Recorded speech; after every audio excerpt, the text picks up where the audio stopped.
Assalamualaikum warahmatullahi wabarakatuh. Nama saya Mahfud, peserta PPG Daljab 2023 Baik 1 di UIN Khas Jember.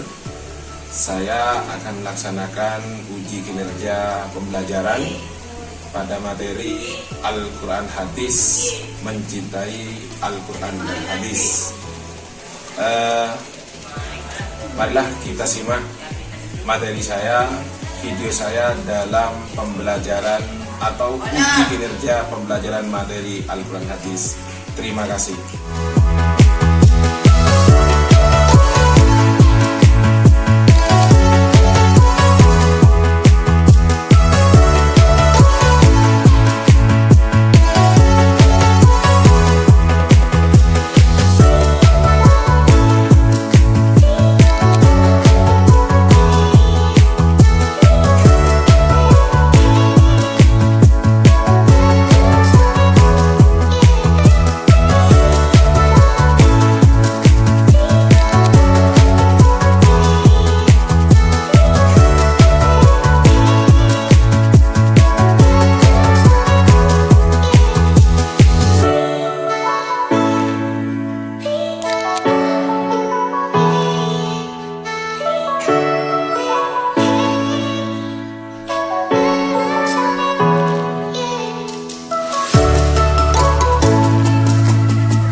Assalamualaikum warahmatullahi wabarakatuh. Waalaikumsalam warahmatullahi wabarakatuh.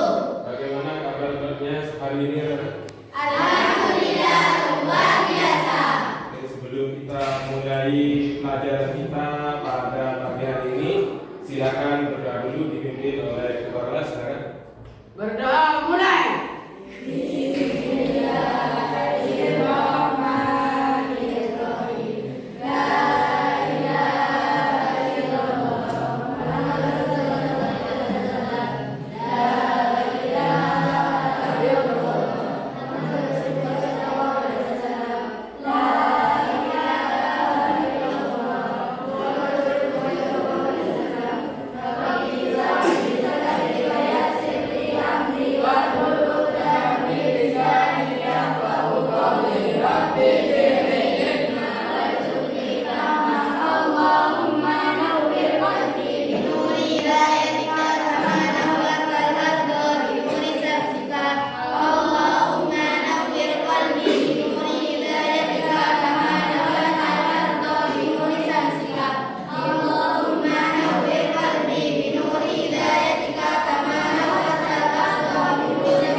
Sekarang saya absen dulu ya.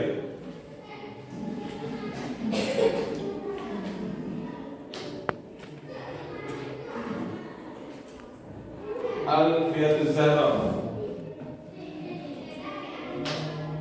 Andika,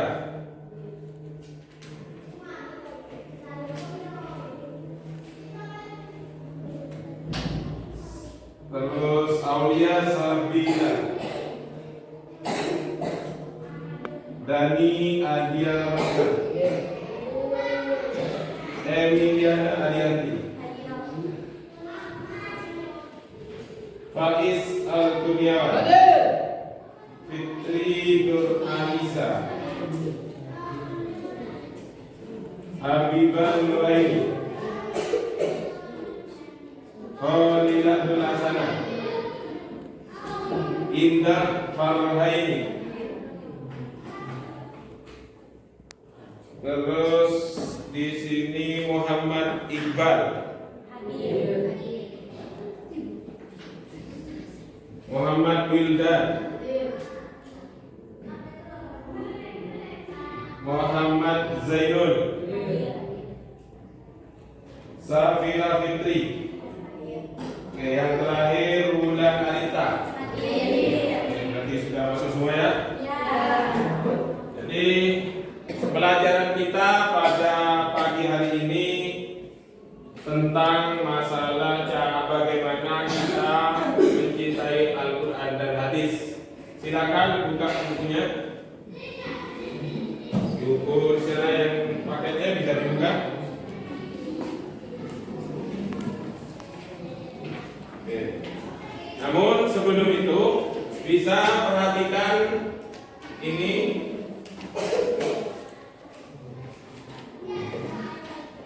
Saya jelaskan dari sini. Hati menjadi tentram dengan mencintai Al-Quran dan hadis. Jadi akan saya jelaskan tentang ini sekarang.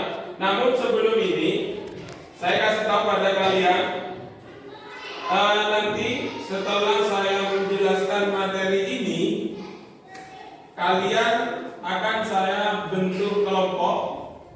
Setelah itu per kelompok nanti mempresentasikan dari tugas yang saya kasih per kelompok. Baru terakhir nanti ada sesi tanya jawab dan yang terakhir nanti penutup atau kesimpulan. Baik anak-anak, bisa diperhatikan di sini. Pelajaran di sini hati menjadi tentram dengan mencintai Al-Quran dan hadis. Bisa diperhatikan. Cara mencintai Al-Quran dan hadis. Di sini ada pengertian mencintai Al-Quran dan hadis. Yang pertama, memahami dan berusaha mengenal lebih dalam tentang Al-Quran dan hadis. Bagaimana maksudnya? Jadi Al-Quran dan hadis itu perlu kita kaji secara mendalam. Al-Quran itu kayak apa, hadis itu kayak apa. Dari materi sebelumnya kita sudah belajar tentang pengertian Al-Quran, pengertian hadis, fungsi hadis, macamnya hadis itu sudah kita pelajari sebelumnya.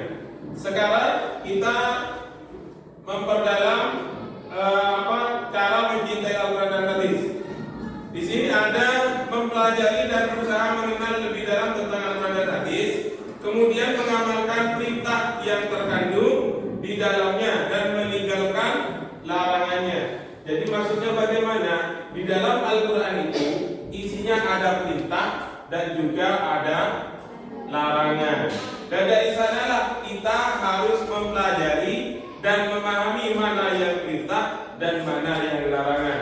Dari hal itu kalian harus mengamalkan di dalam kehidupan sehari-hari. Bukti kalau kita itu mencintai Al-Quran dan hadis.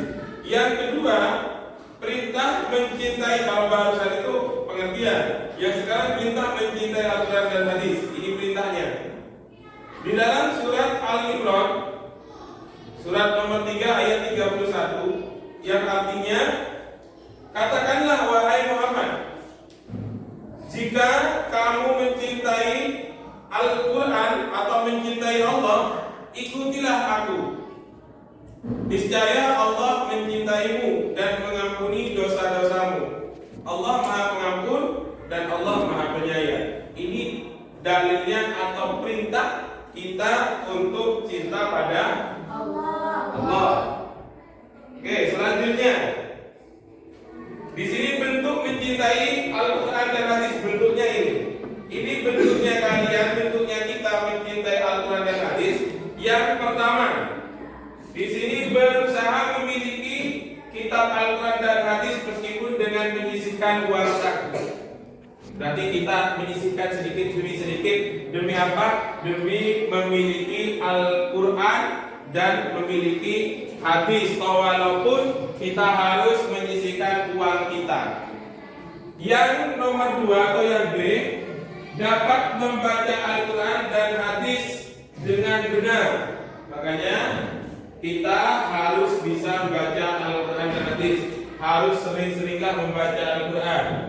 Cuma di sana kita bukan cuma sekedar membaca, tapi juga harus bisa memahami. Baca Al-Quran aja. Ya. Oke, di sini hadis juga. Yang nomor 3, bersungguh-sungguh memahami isi Al-Quran dan hadis. Maksudnya bagaimana? Jadi katanya saya tadi bukan cuma sekedar membaca, tapi harus memahami isi kandungan dari Al-Quran dan hadis tersebut. Yang B, rajin datang ke majelis ilmu yang mempelajari Al-Quran dan hadis. Kalau kayak kalian, yang penting kalian itu sekolah, belajar di sekolah, terus pagi sekolah, sore sekolah. Di sini kan ada sekolah madin, jadi sorenya kalian sekolah. Jadi malam kalian juga ngaji Al-Quran. Selesai sudah. Berarti kalian kan sudah rajin dalam rajin datang ke majelis ilmu yang belajar Al-Quran dan hadis. Oke. Selanjutnya berusaha menerapkan ajaran Al-Quran dan hadis dalam kehidupannya. Nih yang ini berusaha menerapkan ajaran Al-Quran dan hadis dalam kehidupannya. Menerapkan kehidupan dengan kehidupan kita sehari-hari. Selanjutnya, tidak suka bila ada orang lain yang meremehkan dan menghina Al-Quran dan hadis. Jadi kalau ada orang yang menghina Al-Quran dan hadis, kita harus tidak terima. Kenapa? Karena Al-Quran dan hadis itu adalah sumber hukum umat Islam. Apalagi Al-Quran. Al-Quran itu adalah firman Allah. Kalau hadis dari siapa dulu?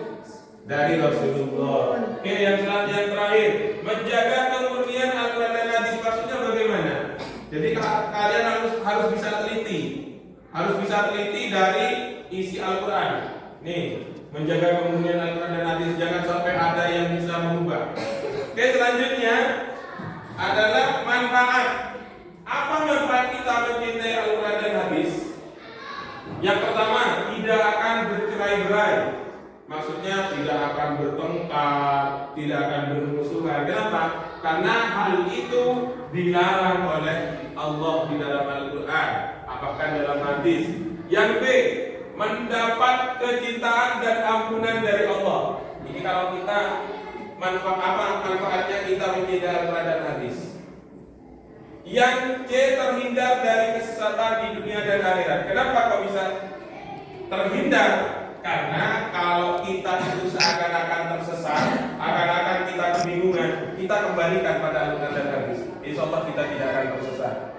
Yang terakhir di sini D, memperoleh nasihat. Obat hati ya, berarti hati kita bisa tenang dengan cara mencintai Al-Quran dan sebagai petunjuk dan rahmat dari Allah sebagai pertolongan. Di sini perilaku. Ini perilaku orang yang mencintai Al-Quran dan hadis. Berarti perilaku kita. Perilaku kita kayak apa? Di sini. Yang pertama, merintis terwujudnya taman pendidikan Al-Quran di lingkungan kita. Berarti kita ya, kalau kita sudah selesai belajar, maka nanti kita setidaknya harus membuat TPQ. Apa TPQ? Taman. Sudah selesai belajar, maka nanti kita setidaknya harus membuat TPQ. Apa TPQ? Taman Pendidikan Al-Quran. Yang nomor 2, perilakunya ikut kegiatan TPQ yang ada di lingkungan kita dengan tenaga, pikiran atau materi. Nih, ikut kegiatan apa ya, kayak tadi itu majelis. Yang nomor 3, belajar Al-Quran dengan sungguh-sungguh, jangan separuh-separuh belajar Al-Quran. Sekarang ngaji, besok tidak, besoknya ngaji, besoknya tidak. Jangan, ini harus bersungguh-sungguh. Yang terakhir, menjadikan Al-Quran dan hadis sebagai dasar segala tindakan dan cara berpikir. Maksudnya, kalau kita itu bingung mencari sebuah hukum, bagaimana hukum ini, bagaimana hukum itu, jadi kita kembalikan pada Al-Quran. Kenapa? Ini bukti perilaku orang mencintai Al-Quran. Menjadikan Al-Quran dan hadis sebagai dasar segala tindakan dan cara berpikir. Oke, itu materi kita untuk saat ini. Apakah sudah cukup jelas? Jelas ya? Oke, setelah ini kita akan bentuk kelompok. Saya akan buat kelompok. Sebelah barat ini kelompok 3, di sini kelompok 2, di ini kelompok 1. Ya, 3, 2, 1. Jelas? Oke, nanti tugas dari saya kelompok itu, hasil daripada tugas kelompok itu nanti dipresentasikan di depan gantian. Mulai dari kelompok 1, kelompok 2, kelompok 3, dan setelah itu nanti ada sesi tanya jawab. Baru terakhir nanti kita kesimpulan. Oke.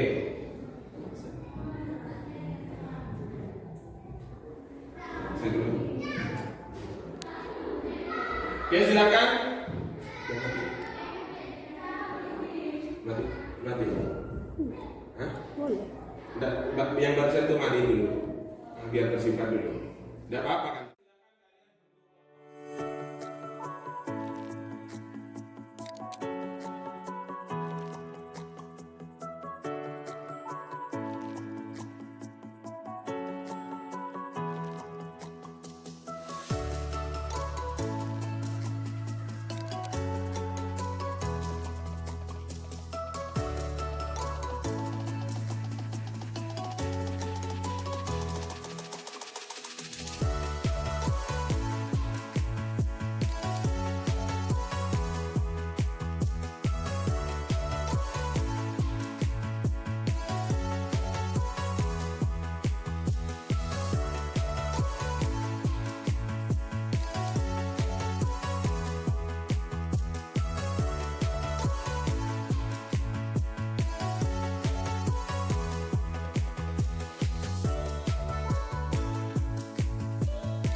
Ya. Oke. Tugas sudah selesai ya? Kelompok? Kelompok 1 sudah selesai? Kelompok 2?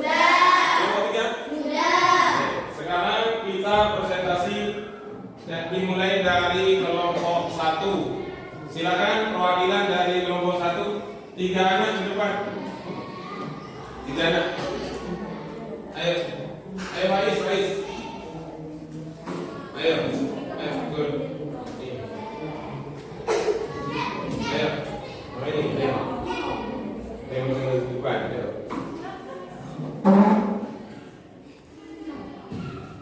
Sini satunya.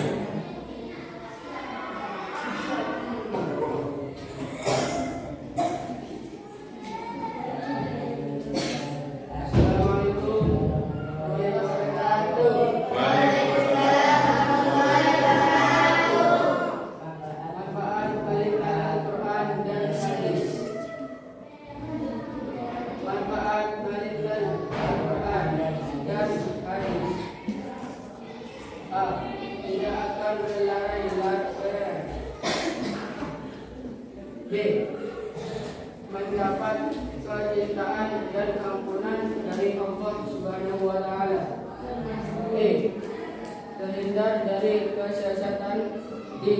dan akhirat. D.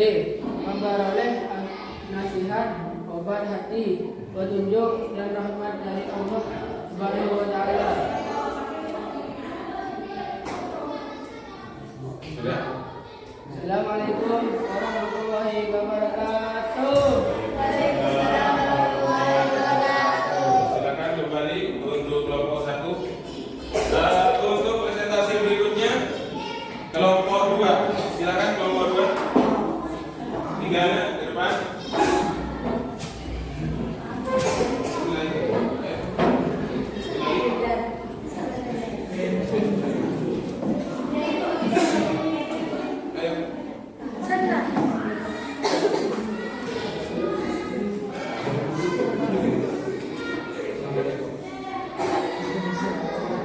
Assalamualaikum warahmatullahi wabarakatuh. Waalaikumsalam warahmatullahi wabarakatuh.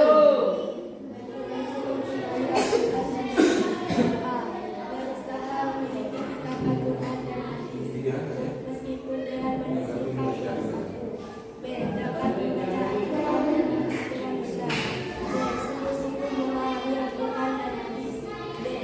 Rajin datang ke majelis ilmu yang mempelajari Al-Quran dan hadis.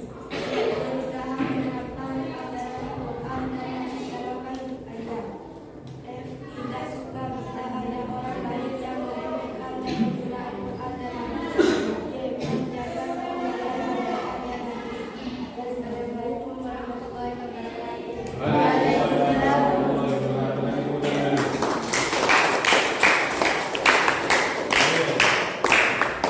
Terima kasih untuk kelompok 2. Sekarang silakan untuk kelompok 3.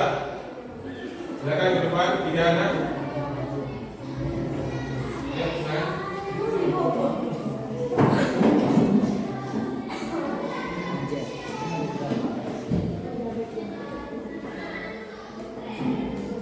Assalamualaikum warahmatullahi wabarakatuh. Waalaikumsalam warahmatullahi wabarakatuh. Cara mencintai Al-Quran dan hadis. 1. Pengertian mencintai Al-Quran dan hadis mempelajari dan berusaha mengenal lebih dalam tentang Al-Quran dan hadis. Kemudian mengamalkan perintah yang terkandung di dalamnya dan meninggalkan larangannya. 2. Wanita mencintai Al-Quran dan hadis. Katakanlah Muhammad, jika kamu mencintai Allah Subhanahu wa taala, ikutlah aku. Niscaya Allah mencintai dan mengampuni dosa-dosamu. Allah Maha Pengampun, Maha Penyayang. Assalamualaikum warahmatullahi wabarakatuh. Waalaikumsalam warahmatullahi wabarakatuh. Tangan, silakan kembali.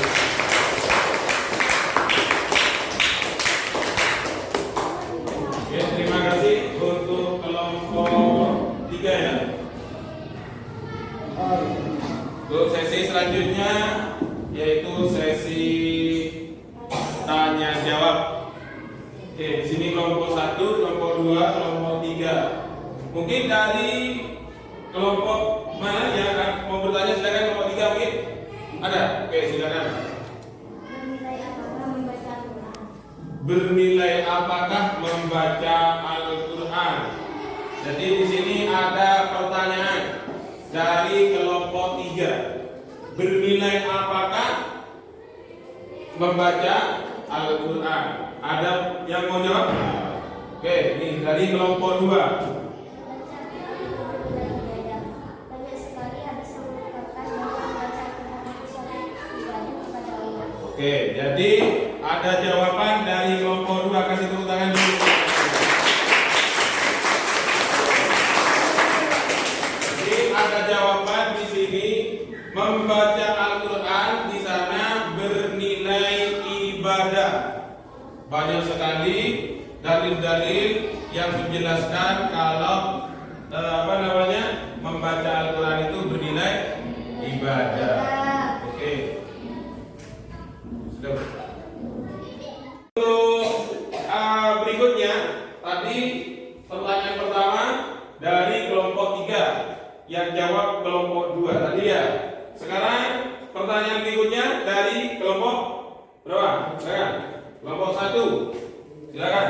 Apa tujuannya Al-Quran itu diturunkan? Apa tujuan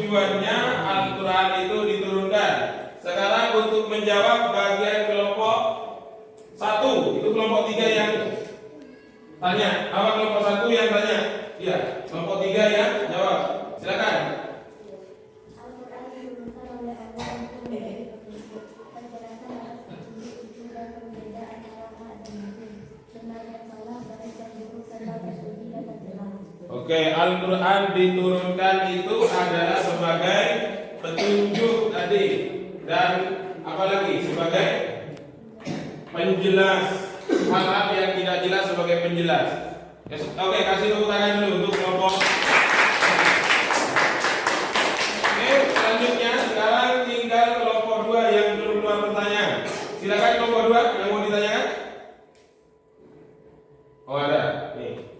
Seperti apa perilaku yang sesuai dengan Al-Quran dan hadis? Oh, seperti apakah perilaku yang sesuai dengan Al-Quran dan hadis? Barusan kelompok 2 sudah tanya, sudah jawab, tinggal kelompok berapa di sini? Kelompok berapa tadi? Kelompok 1 sudah bertanya, belum menjawab. Silakan, mungkin ada yang bisa menjawab. Oke, silakan. Bagi seorang pelajar untuk mengamalkan Al-Quran dan hadis adalah harus melakukan aktivitas dengan kreatif dalam belajar untuk memahami ajaran agama. Oke, jadi sebagai seorang pelajar kita harus apa tadi? Aktivitas harus dengan kreatif. Itu sebagai pelajar itu sudah bentuk dari berperilaku yang sesuai dengan Al-Quran dan hadis. Oke, ini sudah jelas, sudah selesai untuk sesi tanya jawab. Kesimpulannya dari saya, kita hidup di dunia ini harus berpedoman pada Al-Quran dan hadis. Cara kita mencintai Al-Quran dan hadis itu mengamalkan apa yang diperintah oleh Allah dan Rasulnya, dan menjauhi apa yang dilarang oleh Allah dan Rasulnya. Untuk tugas di rumah, silakan dicatat tugas di rumah ya.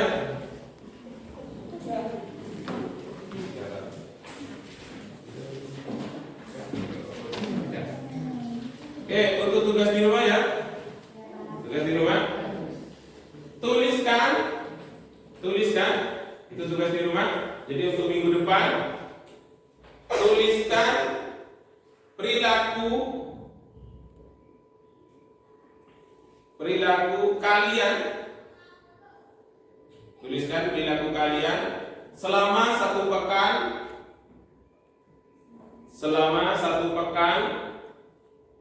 yang sesuai, dan yang tidak sesuai dengan Al-Quran dan hadis. Al-Quran dan hadis.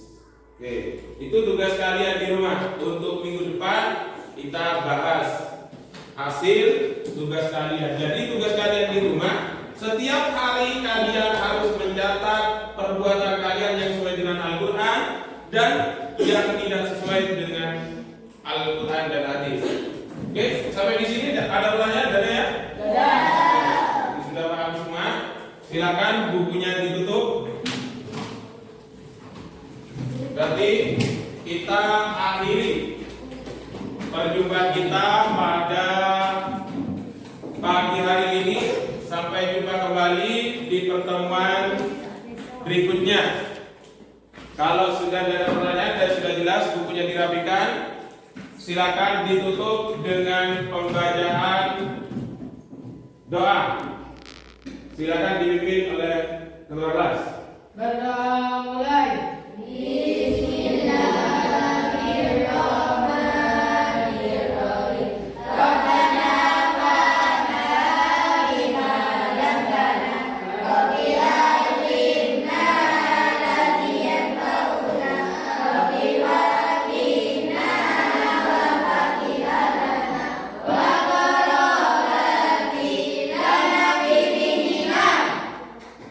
Terima kasih. Sampai ketemu lagi minggu depan. Sahiri. Assalamualaikum warahmatullahi wabarakatuh.